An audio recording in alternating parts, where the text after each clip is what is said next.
Hello, my name is Preston, and I'm with Pointed. Thank you for attending our webinar today on how to outsmart your PPC competition.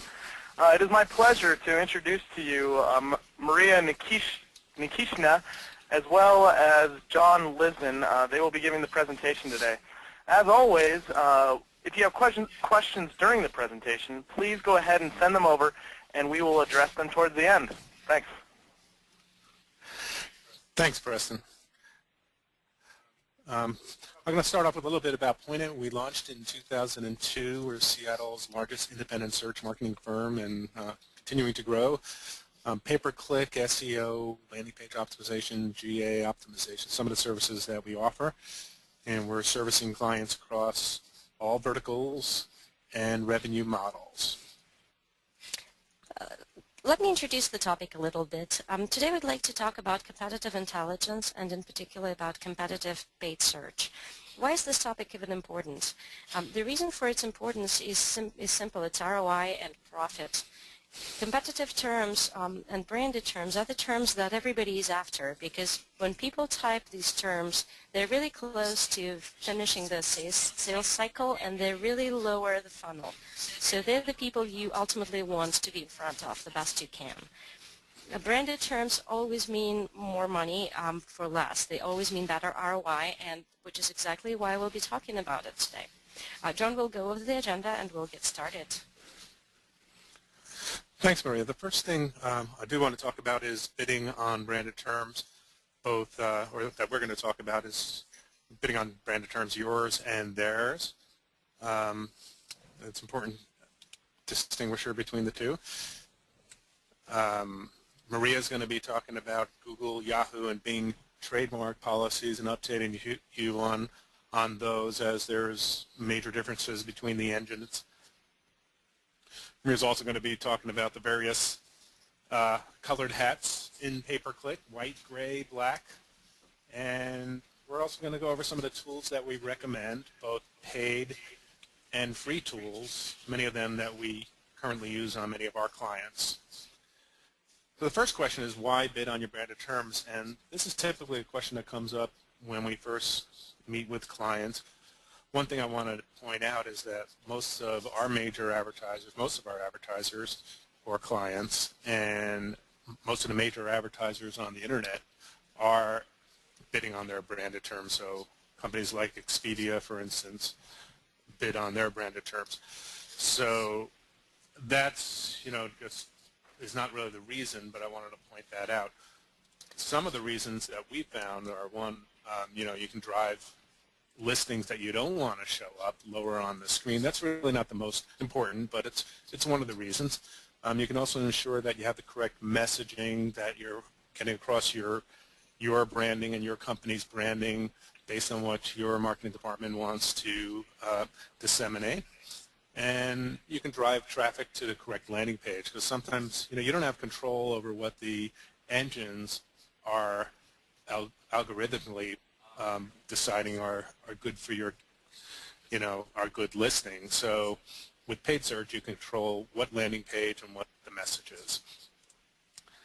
You can also capture misspells. So if somebody's typing in looking for your company and maybe typed in a misspell as a search query, you can capture those misspells by bidding on them if you are intelligent about which misspells your audience might be looking for. The important thing about misspells is that when your brand name is generic or somewhat hard to spell out, misspells really take a key role. For misspells, you usually don't rank #1 organically. More so, what you'll notice is that for some of the misspelled versions of your name, you don't rank at all. So it is really important for you to be out there for the people to find you if they're looking for your branded name. So misspells really is a big part of it. Yeah, and another thing is that you may want to pay attention to, especially if you have an affiliate program, is affiliate arbitrage. So most marketers are aware of Amazon's affiliate program, and it's a way for companies to, let's say, advertise Amazon products and get a revenue share if there's a sale. Well, affiliates are in the business to make money, and common way that they're advertising merchants' products is by using paid search. And one of the, some of the lowest hanging fruit to pick off are your branded terms. So because they're low cost and they're very high converting, and affiliates know that. So if you are running an affiliate program, you have to be cognizant of that. Of course, often affiliate program managers will have in their terms and conditions that advertisers or affiliates cannot bid on branded terms, but it's very difficult to police. So it's something to be keeping in mind. And finally, branded terms are very cheap usually. Not in all cases, but usually they're pretty cheap because there's not a lot of competition for those terms. So before we continue, let's define a branded term. What do we mean when we say that? When we say a branded term, we mean a keyword or a phrase that is distinguishing a name or a symbol that is associated to identify a product or a producer of the product. It is a really important distinction because depending on your business vertical and on how well known you are, your brand name may be a generic household term like Kleenex, or it may be something really specific, something that not many people have an idea about or would ever type into the search bar. So really branded terms is really a big pool of different keywords that come associated with your business. So just important to keep that in mind before we continue and go into some of the examples. Speaking of which,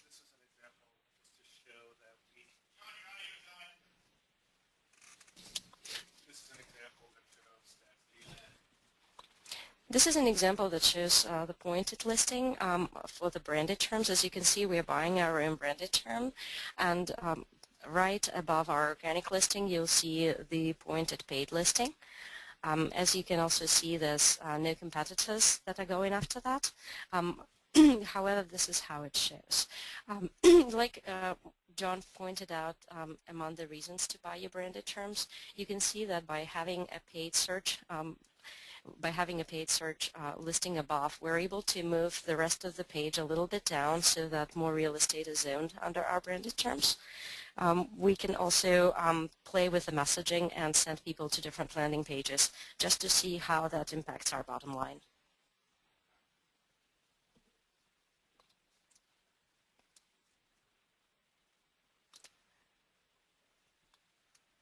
Now down at the bottom, sometimes you get the results that you don't necessarily want to see, which is what we have right here.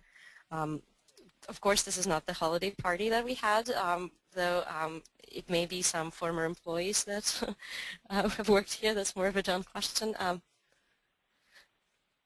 So sometimes the results are not what you expect, and when we noticed that, we were really surprised. This is not something that we typically want to see associated with our brand. So moving on to the next slide, here's an example of a misspell. We've talked about misspells before. This here is a client name. The client name is Sweet Greenfields, and the misspell is the EA instead of the double E. As you see, they don't rank at all on the variation of their name that we're using as a term. However, because their paid listing is right at the top, it makes a much better relevancy versus the Ben Greenfield's Triathlon Adventures, which is the first organic listing that pops up with that.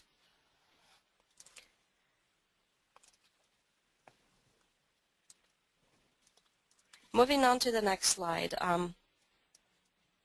Let's talk about search engine trademark policies and how the search engines feel about us buying our branded terms and other people buying our terms and us buying other people's terms. All the three engines are very different in their approach. I don't know how it will change once Yahoo and Microsoft deal is rolled out. However, before it's rolled out, the policies are almost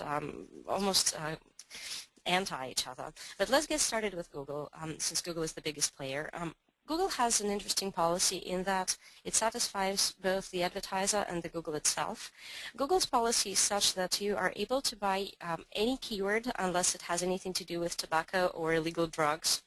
However, if this keyword happens to be a brand name, unless this brand name is yours and you actually own it, you can't have it in the ad copy. So if somebody has, per se, Google or AdWords in the ad copy, they are directly violating the trademark policy. You're also not allowed to have the branded name in the URL unless the brand name belongs to you. And we'll go into some of the examples of that later on.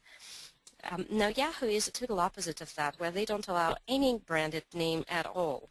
They don't allow competitive bidding, neither do they allow you buying your own branded name. In fact, in order to get a paid search ad on your branded name with Yahoo, you now have to go through a human verification process. And the policy is so strict that unless you do that, your ads will be disapproved and you won't be able to run. I've had this happen to a number of clients of mine, and it's a little bit of a tedious process to resolve because you end up talking to this person and that person, and your ads still don't show, even though they're yours and they're yours to keep and they're legally yours. You still can't show because the policy is so strict. Now with Microsoft, they're kind of in between Yahoo and Google. The policy is pretty strict in that they don't allow brand names in the ad copy, just like Google, unless the brand name belongs to you. Their system is not nearly as good as Google, so it's really hard for them to police that. So what ends up happening is the amount of violations that we see on Ad Center with Microsoft is significantly higher, versus Google seems to be much stricter. Though there's still ways that every system can be cheated, and we'll go into some of the examples for that later on. Now moving on to the next slide.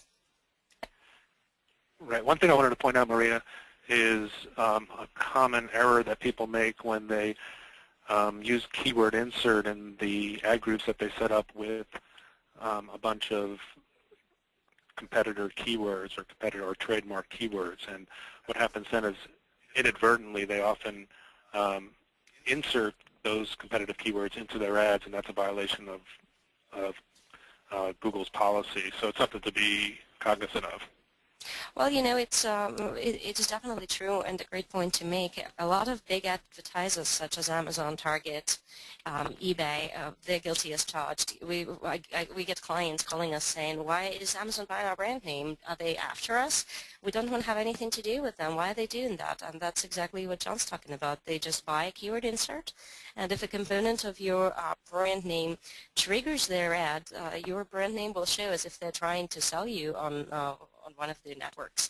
So that is definitely something to keep in mind, especially so if you are using keyword insert in your ads. It's a good idea to have a well-developed list of negative terms, especially if there are certain partners or competitors who are really sensitive about their own terms. Now, the screenshot that we have here shows how it looks when you are not buying your branded terms on paid and somebody else is. The example we have here is for Bruce Clay, who is an SEO firm. They're a well-known name, however, they're not buying their name on the paid search, but the two other guys are. If you look to the right, you'll see the Blue Moon Works and the Search Engine Marketing, which looks like their name is Market Interactive. They're buying Bruce Clay because it's a highly relevant term to them. I'm pretty certain that what they do is SEM and SEO, and the fact that their ads are able to show here tells me that the brand loyalty with people who type in Bruce Clay is relatively low, so they can get a chunk of the pie that Bruce Clay is missing out on simply because they don't have any paid results showing next to their name. So when do you want to buy their branded terms, and when is it worthwhile for you? For many people, it's an ethical decision. Many would agree that buying somebody else's terms is almost like stealing. However, really, what it is a business decision. I'll go over the most common scenarios when we recommend that you do that, and also when we don't recommend that you do that. The most common scenario when we say that you absolutely have to buy their competitive terms is when they're buying yours. You just have to bite them back, and you have to make sure that if they're biting a piece of your pie, you're getting something from them in return. Oftentimes, it's hard to monitor the services that you can purchase if your brand name is really heavily violated. However, the best way to know if somebody's after you is to simply search for a couple of variations of your branded term on Google, Yahoo, and Bing and see what comes up. Most likely, the advertisers that are buying your branded name have a reason to do so. They not necessarily are direct competitors. However, oftentimes you'll see that they may think that they're competing with you, and that's why they're going after you. Now, another common scenario when you want to buy their branded terms is when they're not buying their branded terms, like the Bruce Clay example we showed earlier, and also when they're not really advanced with online marketing. When they don't do much online but do a lot of traditional marketing offline, this is exactly when you want to show. It allows you a lot of room to play, and you can really get some of the people who thought that they wanted to go with their business, you can really convert them to be a client of yours.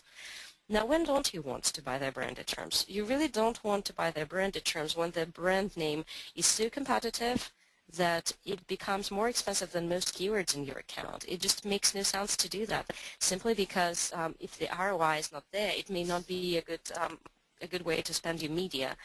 Another reason to take a step back and maybe not go after somebody's branded terms is when your Google account already has a quality score problem. Branded terms are known to cause all kinds of problems when they're not implemented correctly.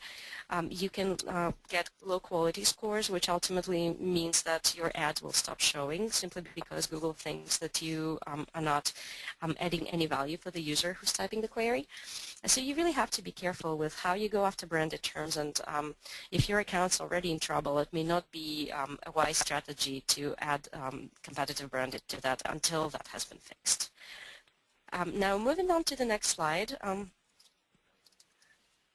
let's look at what your competitors can do to you when you're watching and when you're not watching.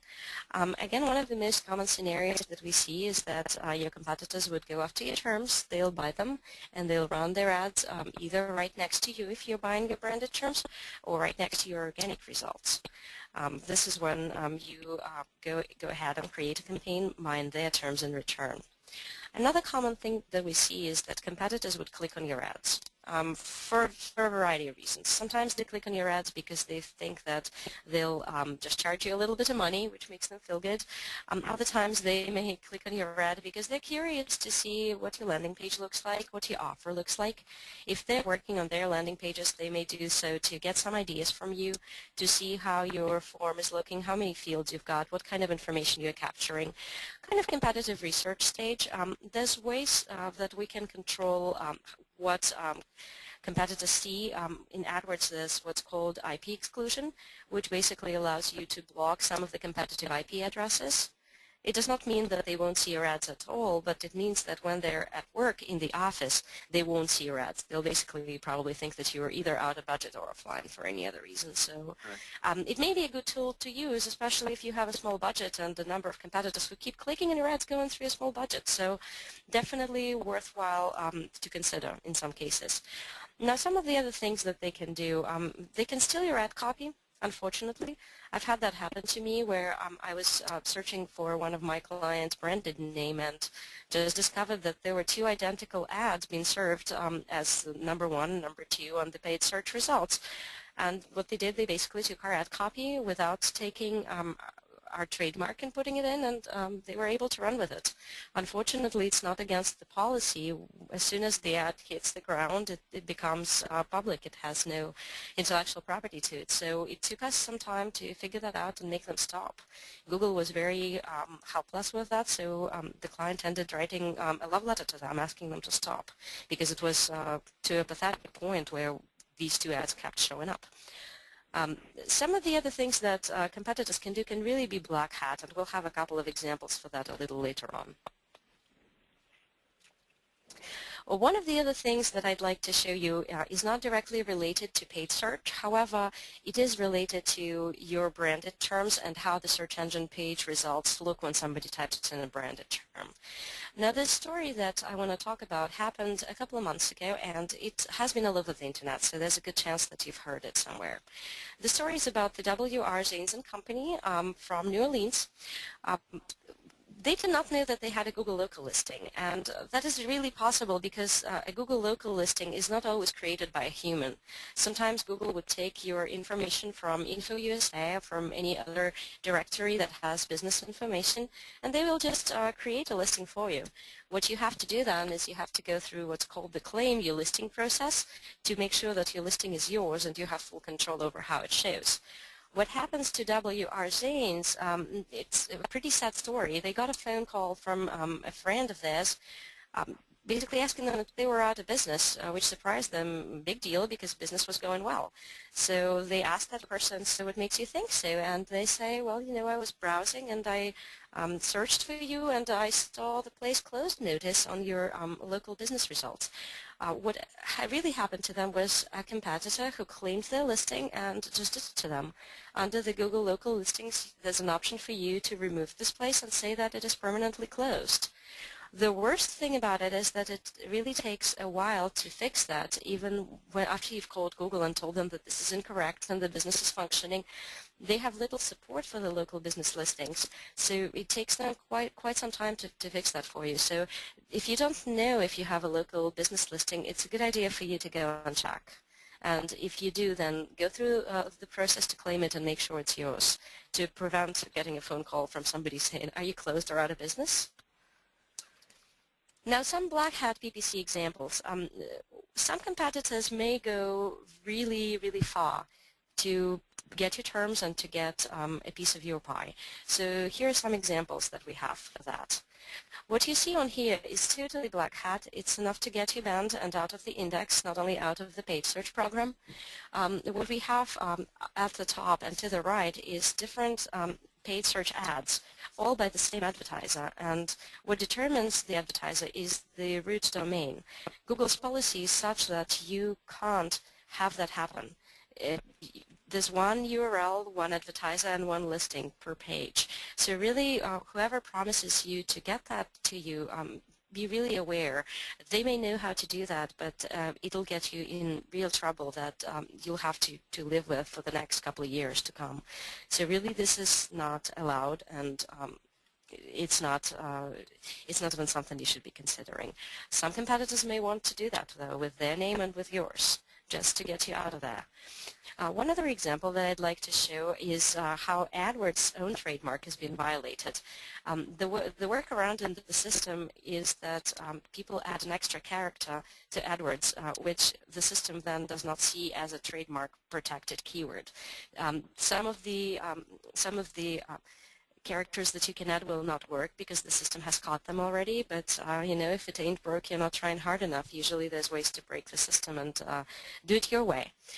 This won't get you into as bad of a trouble as the first one that we showed, but it's enough to get you banned from pay-per-click, and it's enough to get your ads disapproved.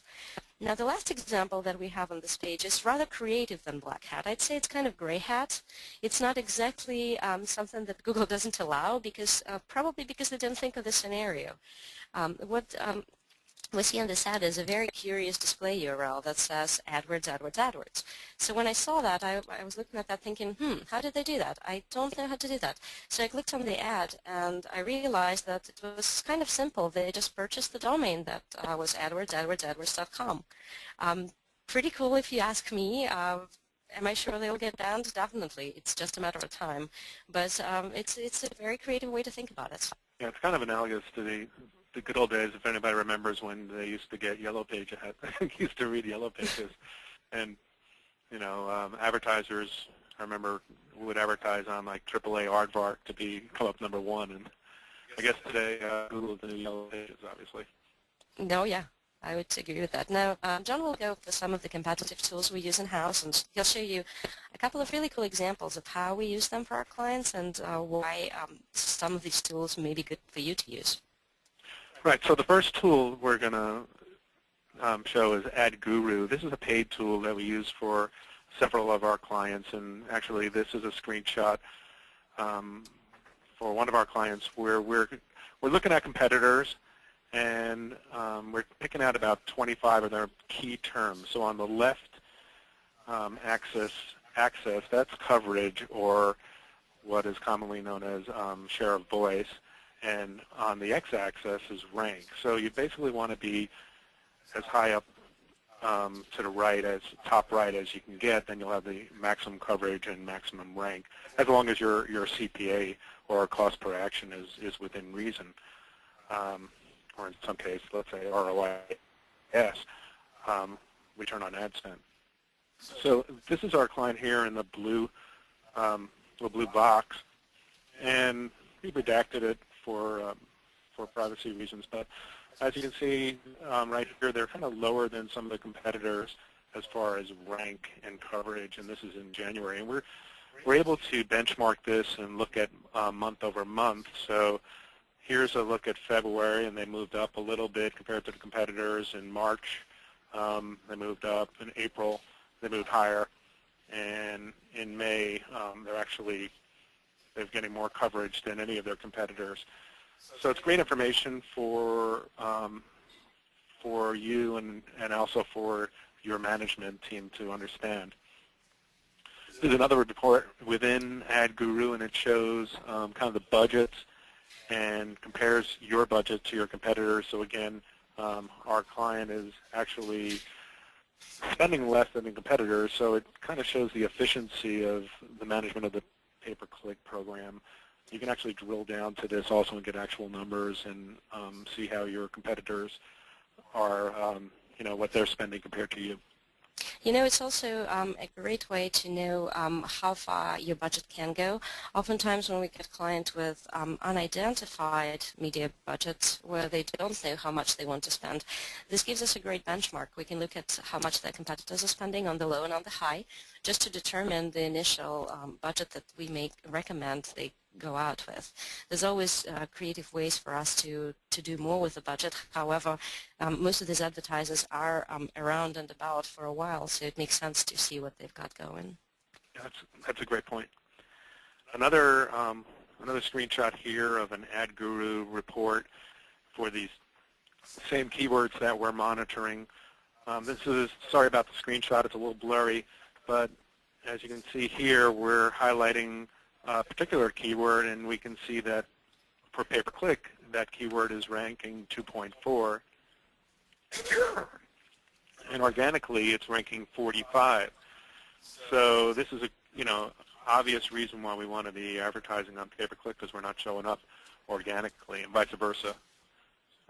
If we weren't showing up, or if we are showing up high organically, we might not want to be advertising in pay-per-click.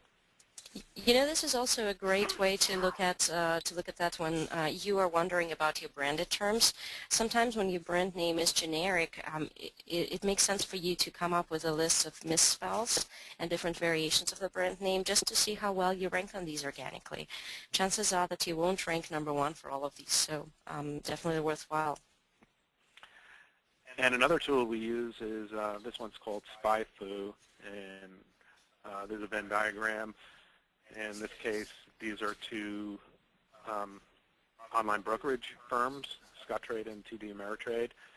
And we're looking here in the yellow part of the diagram. Those are shows you keywords, or the amount of keywords that Scottrade has or is advertising on that TD Ameritrade is not. In the middle shows the keywords that they're both advertising on. And on the right, which is larger, meaning there's more keywords that are unique to TD Ameritrade. We use that for many clients, especially when their accounts are well developed and they're an advanced advertiser. It's a great way to get more keyword ideas because the way people think is always different, so it's always good to see what your competitors thinking about. And another great way to use that is to look at where your branded terms overlap. Oftentimes you may think that they're after your branded name, but all they're really doing is they're buying just one keyword that represents your brand name, whereas other times they may have a whole campaign dedicated to you and your terms with hundreds of misspells and variations of what they consider your branded terms. So it gives you an idea for how serious they are in going after you. Mm-hmm. And you can also drill down and see the specific keywords here that maybe your competitors are bidding on and you're not. Great information. It shows you kind of by rank or by volume of clicks.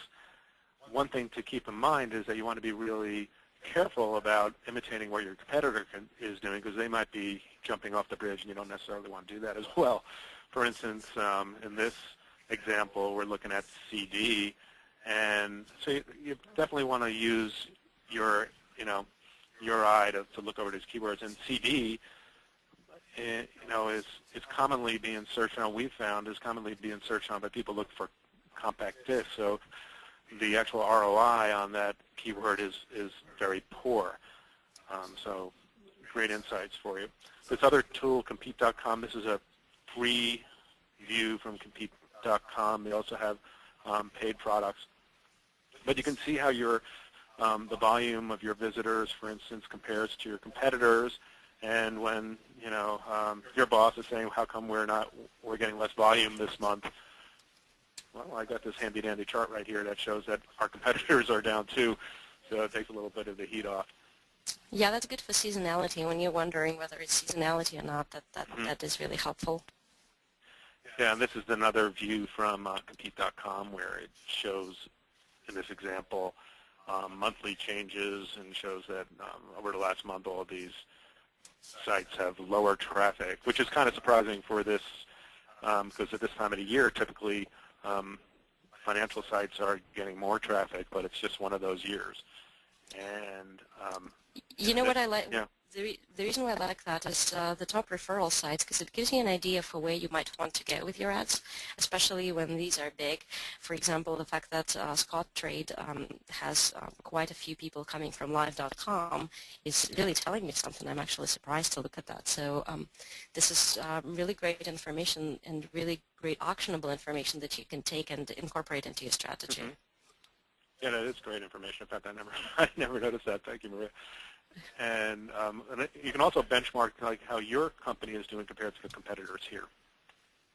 So we talked, Maria mentioned earlier, I believe, about Salesforce or CRM integration. This is a way that with Google Apps, you can integrate with Google with Salesforce. And the common problem, it's kind of closing the loop, because the common problem with CPA or business-to-business advertising is you can see when somebody fills out a form, or you can see when somebody downloads a white paper, but you don't know if it actually turned into a sale. So you might be getting lots of white paper downloads that aren't converting.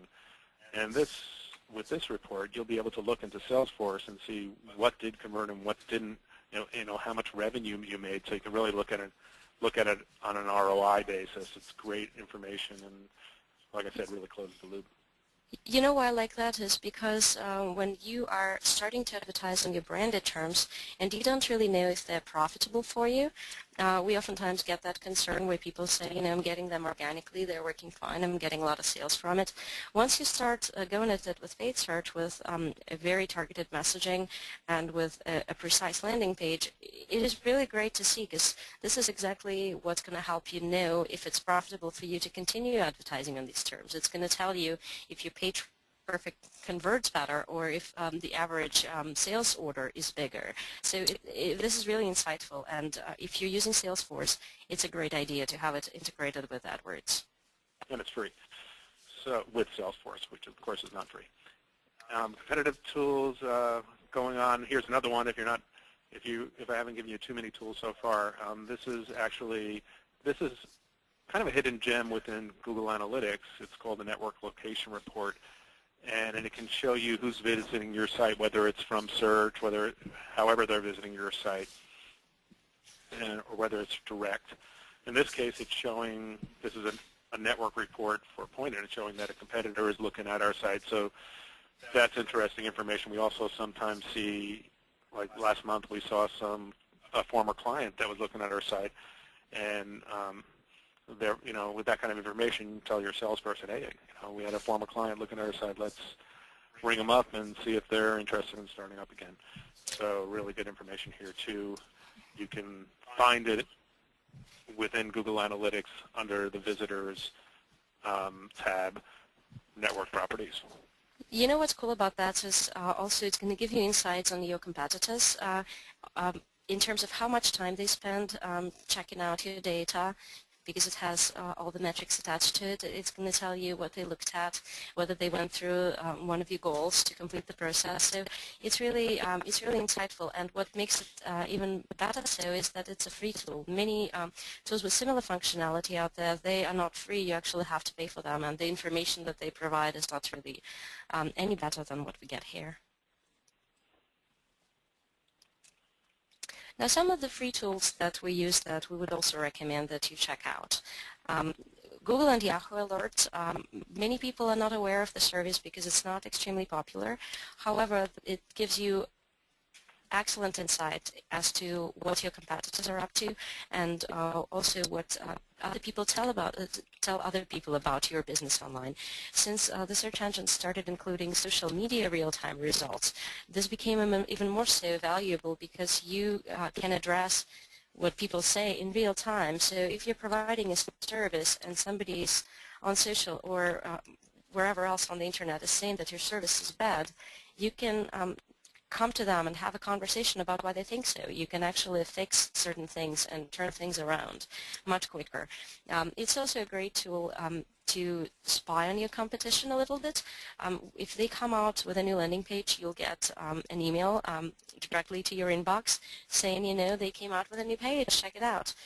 The way the algorithm works, it basically crawls the web through the entire index within the search engine, and it just gives you whatever new has appeared in the index over the past 24 hours.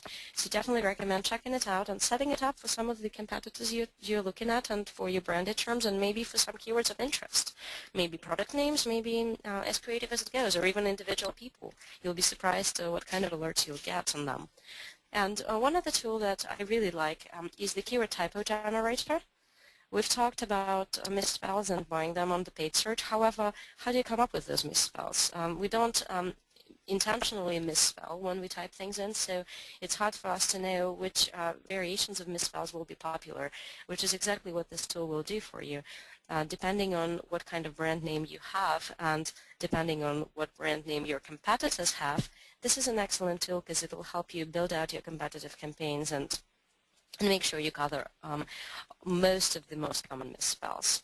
And John will also talk about some of the paid search tools. Right, thanks, Maria. One thing, just housekeeping note that we will be sending out these slides, and for instance, these titles are hyperlinked so you can find the keyword typo generator. And we will also be recording this. We are recording this so that we can, and we'll be sending that out as well. And these are some of the paid tools we have that we use. Compete.com, I kind of explained before. I've given some pricing here. AdGuru is a little bit dependent on how many keywords you monitor as far as pricing. The trademark monitoring, which is really a nice little tool that we use for some clients, but is definitely more expensive. And SpyFu has their subscription plan. Well, you know, trademark monitoring is quite expensive, though. It's good, but you really have to make sure you need it. Okay, great. So we've come to the end of our presentation. We have some questions from the audience that we want to go over. I think these are mostly good questions for Maria. First one, have you ever tried to use these tools, these competitive tools, to measure sub-brands of a larger brand?